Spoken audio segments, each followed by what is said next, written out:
Good morning students, welcome once again in Eklavya International Online Classes।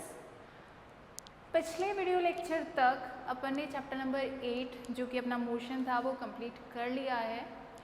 Uniform circular motion तक अपन ने complete किया है। I hope आपको समझ में आया होगा। उसके रिगार्डिंग मैंने आपको वर्कशीट भेजी है न्यूमेरिकल्स की।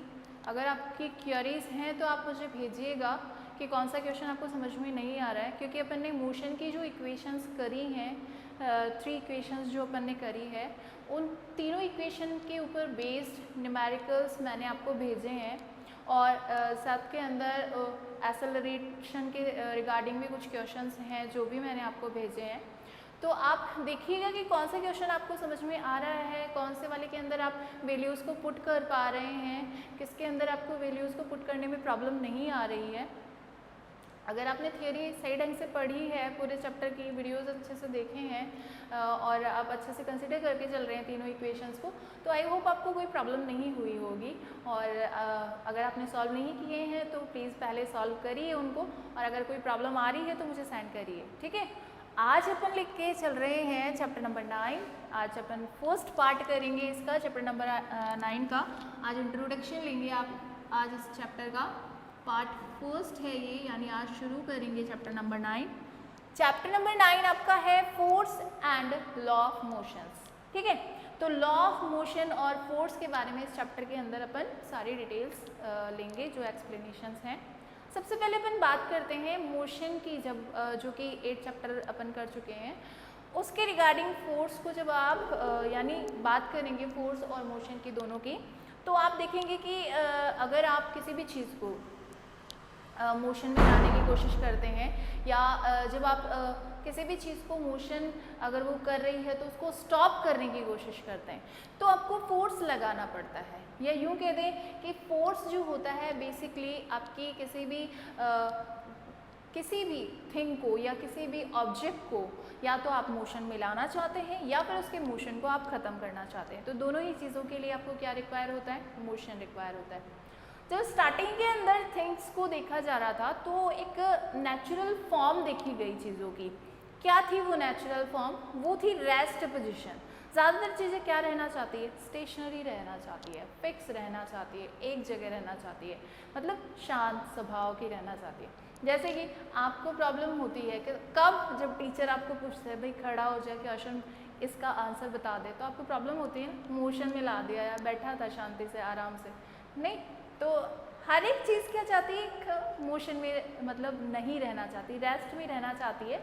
तो ये एक नेचुरल पोजीशन होती है हर एक चीज़ की। जैसे कि आप किसी बॉल को पुश करते हो तो वो क्या करती है? थोड़ी देर तक रन करेगी, फिर उसके ऊपर जो फ्रिक्शन फोर्स लग रहा है उसकी वजह से वो क्या हो जाएगी? स्लो डाउन हो जाएगी और एट लास्ट वो फिर से कहाँ आ जाएगी? रेस्ट पोजीशन में आ जाएगी, जो कि उसकी नॉर्मल नेचर है कि वो रेस्ट रहना चाहती है।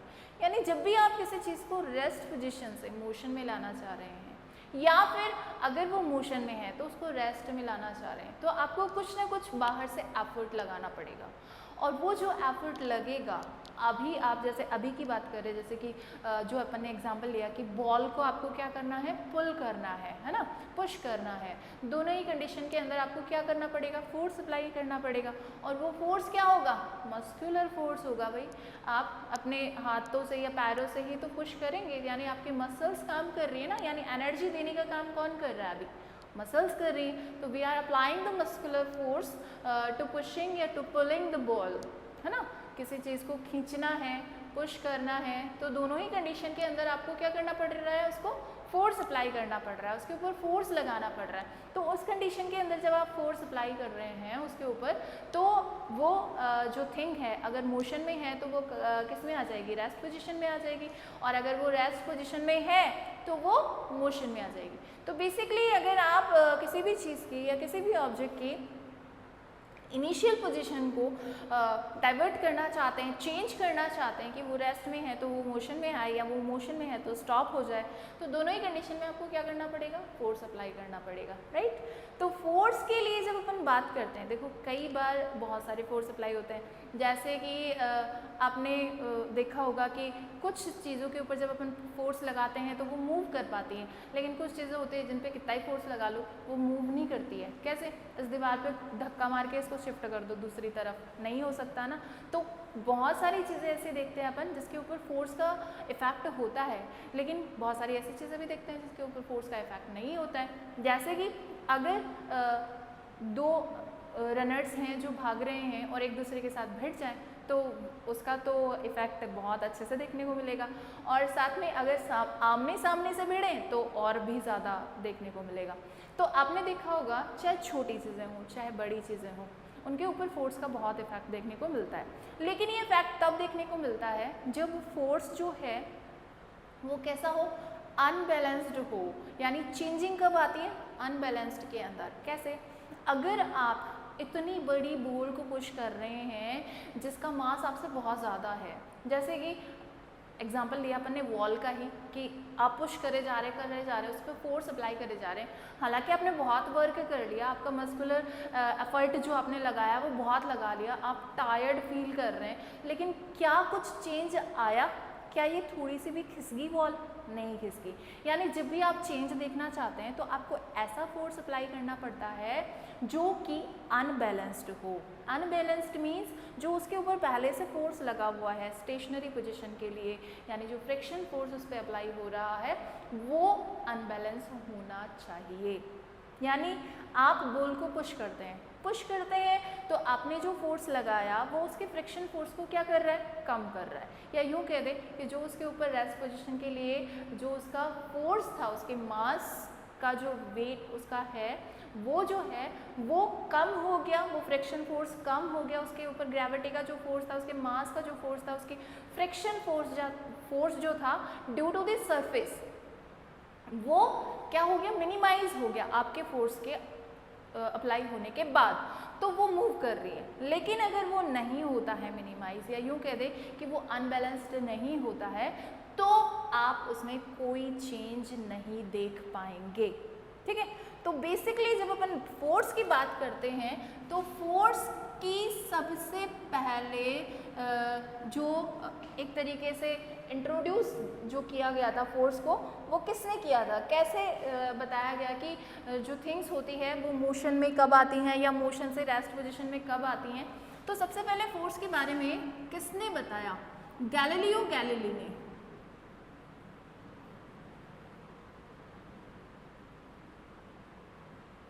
ठीक है, एक तो ये थे और एक थे आइजैक न्यूटन।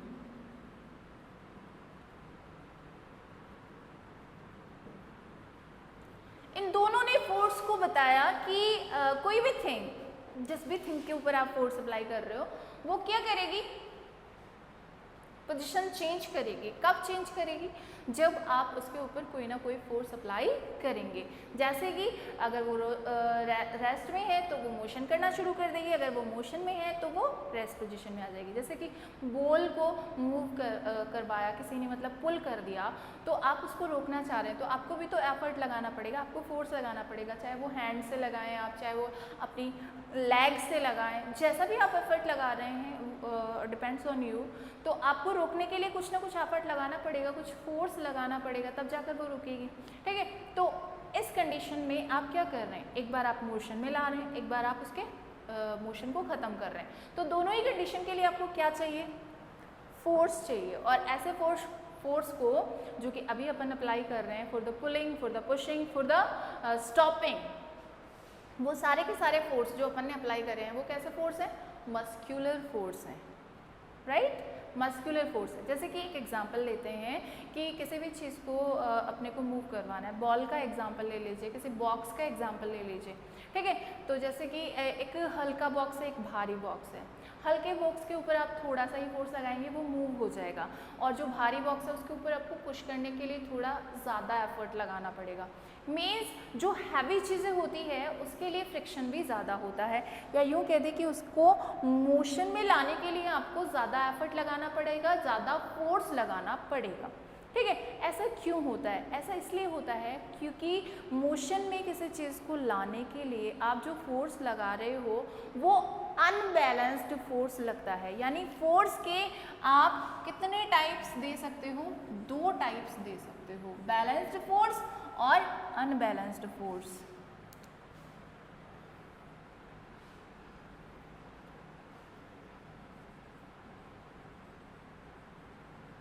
एक होता है बैलेंस्ड फोर्स और एक होता है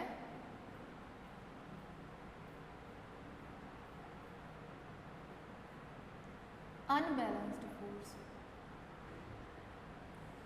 देखिए कैसे कैसे पता करें कि कौन सा बैलेंस्ड फोर्स है, कौन सा अनबैलेंस्ड फोर्स है।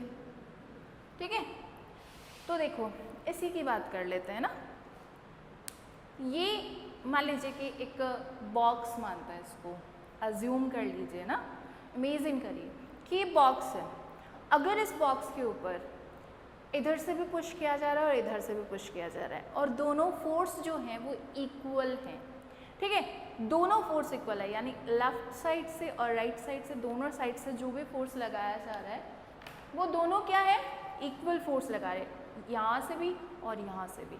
तो क्या ये मोशन में आएगा, इधर उधर किधर भी खिसकेगा? जब इक्वल फोर्स से इसको फोर्स लगाया जा रहा है इधर और इधर से, दोनों तरफ से फोर्स अगर इक्वल है तो क्या ये बैलेंस नहीं हो जाएगा? इधर का फोर्स इधर वाले फोर्स से बैलेंस हो जाएगा ना, यानी कोई पोजीशन चेंज नहीं आएगा इसका। तो बेसिकली ऐसा फोर्स जो कि बैलेंस्ड हो जाता है by the another equal force. ठीक है, तो मान लीजिए ये आपका बॉक्स है और इस पे इधर से भी फोर्स अप्लाई किया जा रहा है और इधर से भी फोर्स अप्लाई किया जा रहा है और दोनों फोर्स कैसे हैं, इक्वल फोर्स हैं। तो ऐसा फोर्स जो अप्लाई किया जाता है इक्वल है ये दोनों। ठीक है, तो ऐसे फोर्स को क्या कहा जाएगा, बैलेंस्ड फोर्स कहा जाएगा। ठीक है, if amount of force is equal, if amount of force is equal। ठीक है, तो ऐसे फोर्स को अपन क्या बोलेंगे, इक्वल फोर्स बोलेंगे। जैसे कि एक एग्जांपल और लें स्ट्रिंग का। एक स्ट्रिंग ली है, एक लेफ्ट हैंड साइड से पकड़ा है, एक को राइट हैंड साइड से पकड़ा दिया, दोनों को पकड़ के खींचने को कहा है और दोनों का जो फोर्स अप्लाई हो रहा है वो दोनों का इक्वल फोर्स अप्लाई हो रहा है। सोचिए कि स्ट्रिंग किसकी तरफ जाएगी, कौन से वाले प्लेयर की तरफ चली जाएगी, जो भी पार्टिसिपेट कर रहा है उसमें। तो आप सोचिए किसकी तरफ जाएगी, वो किसी की तरफ नहीं जाएगी क्योंकि दोनों इक्वल फोर्स लगा रहे हैं। जैसे आपने देखा होगा ना, रॉक वाला अपन गेम खेलते हैं, इधर भी 6 मेंबर लग जाइए, इधर भी 6 मेंबर लग जाएगा और रॉक को खींचते हैं ना इधर उधर। तो जहाँ पर फोर्स ज़्यादा होता है, ऑब्वियस है कि जहाँ पे ज़्यादा स्ट्रेंथ होगी उधर की तरफ ही रस्सी चली जाती है ना, रोप चली जाती है ना। तो वैसा वाला ही है ये भी कि जिधर भी पलड़ा भारी होगा उधर की तरफ मोशन होगा, लेकिन वो मोशन इसमें देखने को मिलेगा, बैलेंस्ड वाले में देखने को नहीं मिलेगा। क्योंकि दोनों तरफ अगर दोनों तरफ का फोर्स इक्वल चल रहा है तो आपकी रोप खिसकेगी ही नहीं और आपकी रोप वहीं बनी रहेगी। तो बैलेंस्ड फोर्स जब भी लगता है तो आप सोच सकते हैं कि बैलेंस्ड फोर्स के अंदर कोई मोशन आपको देखने को नहीं मिलता है, मोशन होता ही नहीं है जब बैलेंस्ड फोर्स लग रहा होता है। तो जैसे कि एग्जाम्पल देखें अपन, आपने फील भी किया होगा कि रफ सरफेस जो होती है, अगर फ्लोर रफ है ना, और किसी चीज़ को आप खींच रहे हैं, पुल कर रहे हैं, तो आपको बहुत ज़्यादा फोर्स लगाना पड़ेगा। लेकिन अगर स्मूथन है, बहुत ज़्यादा स्लिपरी है सरफेस, फ्लोर स्लिपरी है, तो आप इजीली किसी भी चीज़ को क्या कर सकते हो, पुश कर सकते हो, तो या पुल भी कर सकते हो। तो दोनों ही कंडीशन के अंदर आप क्या कह रहे हो कि जो अपोजिट में लगने वाला फोर्स है, फ्रिक्शन फोर्स अपोजिट फोर्स ही तो होता है। अपोजिट फोर्स का मतलब है जो अपन फोर्स लगा रहे होते हैं उसको अपोज कर रहा होता है। जैसे कि बॉल को आपने क्या किया, हिट किया, तो कुछ टाइम के बाद जाकर वो स्टॉप हो जाएगी, रुक जाएगी। उसका रीज़न क्या है कि जो फ्रिक्शन फोर्स लग रहा है ना, ड्यू टू द फ्लोर या ड्यू टू द ग्राउंड जिस पे भी आप खेल रहे हैं, तो उसके रिगार्डिंग जो फ्रिक्शन फोर्स लग रहा है उस बॉल के ऊपर, वो बॉल को क्या करता है, पहले धीरे करता है, धीरे करता है, धीरे करता है और एट लास्ट उसको क्या कर देता है, स्टॉप कर देता है। तो वो जो फोर्स है, वो फोर्स जो अप्लाई उसके ऊपर हो रहा है अपोजिट में, आपने फोर्स भी अप्लाई करा है, उसका अपोजिट फोर्स भी अप्लाई हो रहा है उसके ऊपर। जो दोनों फोर्स अप्लाई हो रहे हैं उनमें से पहले आपने जब हिट किया तो आपका जो फोर्स था वो ज़्यादा था, इसलिए वो मोशन में आई। अब कौन सा वाला फोर्स ज़्यादा हो गया? फ्रिक्शन वाला फोर्स आ गया, ज़्यादा हो गया, क्योंकि अब आप फोर्स नहीं लगा रहे उसके ऊपर, आपने एक बार लगा दिया था, अब फ्रिक्शन रेगुलरली फ्रिक्शन फोर्स उसके ऊपर अप्लाई हो रहा है, मीन्स वो बढ़ गया है, तो वो उसको स्टॉप कर देगा। तो जिस भी पार्ट का पलड़ा भारी होगा वैसा ही मोशन आपको देखने को मिलेगा। अगर आप पुशिंग फोर्स ज़्यादा लगा रहे हैं अपनी तरफ से तो वो मोशन में आएगी, अगर फ्रिक्शन फोर्स ज़्यादा है तो वो रेस्ट में रह जाएगी। जैसे कि अभी थोड़ी देर पहले मैंने आपको बताया था कि एक हल्का बॉक्स था तो उसको आपने इजीली पुश कर दिया था, एक हैवी बॉक्स है उसको आप पुश नहीं कर पा रहे हैं। उसका रीज़न क्या है? फ्रिक्शन फोर्स जो उस पर अप्लाई हो रहा है वो ज़्यादा है तो वो मोशन में ही नहीं आने देगा उसको। और पहले वाला जो था हल्का, उस पर आपने जो पुशिंग फोर्स लगाया, आपने जो हिट किया उसको या जैसा भी फोर्स लगाया है वो ज़्यादा होने की वजह से वो अनबैलेंस हो गया और अनबैलेंस होते ही क्या हो गया? वो मोशन में आ गया।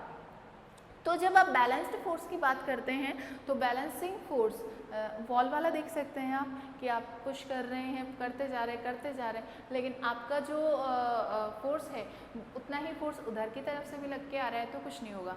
ऐसे ही प्लेयर्स की बात कर लें, जो कुश्ती के प्लेयर्स होते हैं वो एक दूसरे के ऊपर फोर्स लगाते हैं। अगर दोनों का फोर्स इक्वल लग रहा है एक दूसरे के ऊपर तो कोई मतलब कि दोनों की जो पोजीशन है वो कोई भी आगे पीछे नहीं होगा, वो चेंज नहीं होगी। लेकिन जिसने भी ज़्यादा फोर्स लगा दिया वो दूसरे वाले को मोशन में ला देगा, राइट।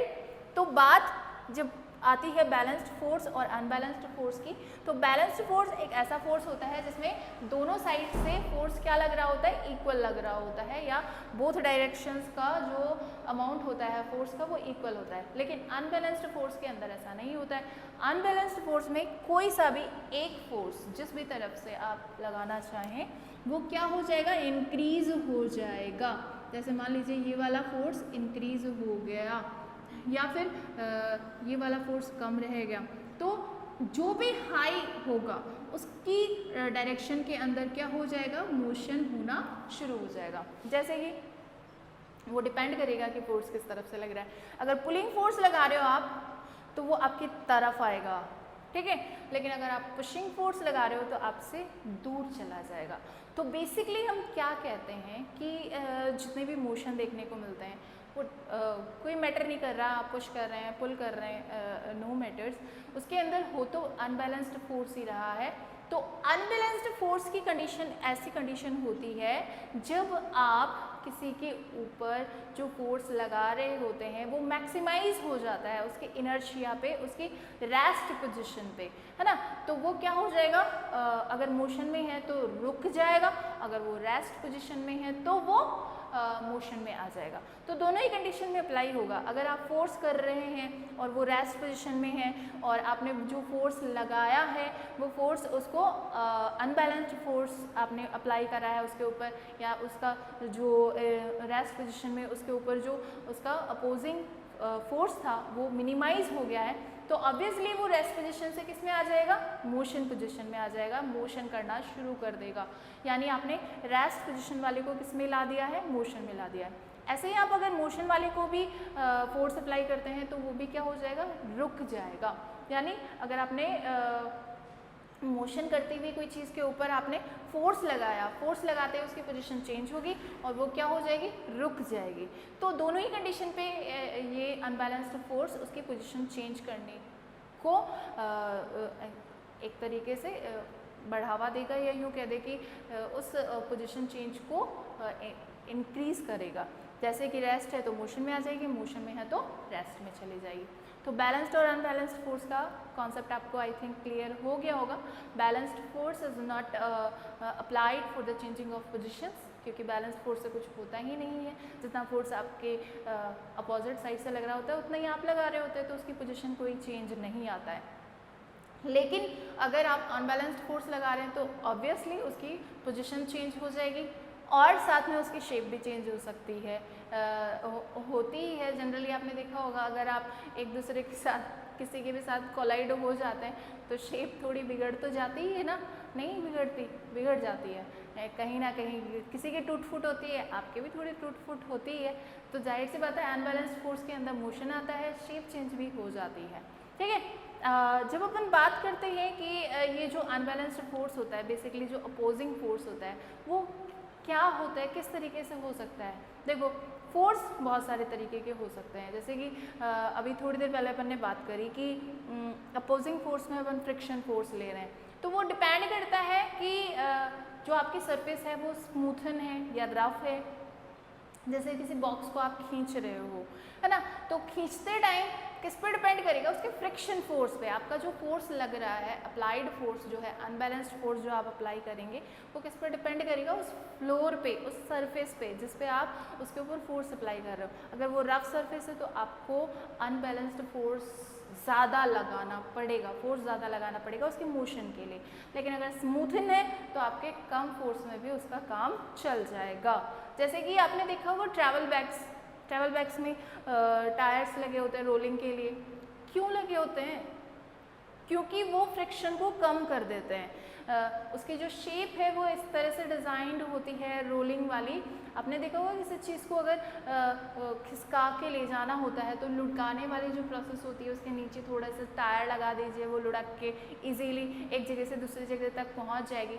तो ये कुछ ट्रिक्स होती हैं जो कि अप्लाई की जाती है ताकि हम अनबैलेंस्ड फोर्स के अंदर जो फोर्स अप्लाई कर रहे हैं वो फोर्स कम भी लगाएं और आपको जो पोजीशन चेंज है वो ज़्यादा मिल जाए। तो आप कम एफर्ट में ज़्यादा रिजल्ट पाने के लिए ऐसा करते हैं। तो ये डिपेंड करता है कि आप किस तरीके की सरफेस पे फोर्स लगा रहे हैं। नेक्स्ट जो इस चैप्टर का पार्ट है वो है लॉज, मोशन के लॉज। आप देखेंगे कि ज़्यादातर चीज़ें जो कि मैंने शुरुआत में ही कहा था कि ज़्यादातर चीज़ें जो होती है वो नेचुरली किस पोजीशन में रहना चाहती है, रेस्ट पोजीशन में रहना चाहती है, रेस्ट पोजीशन में रहना चाहती है, राइट। तो उसके रिगार्डिंग अपन जो नेक्स्ट वीडियो लेंगे उसके अंदर लॉज लेंगे। तो फर्स्ट लॉ जो है आपका वो है इनर्शिया।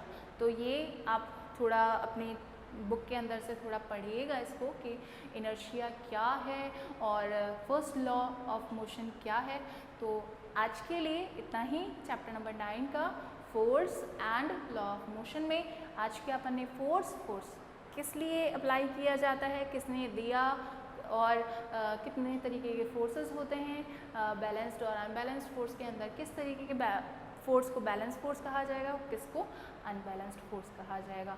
तो नेक्स्ट वीडियो के लिए आप अपनी बुक में से थोड़ा रीड करिएगा फर्स्ट लॉ ऑफ मोशन। तो आज के लिए इतना ही। Thank you and have a nice day.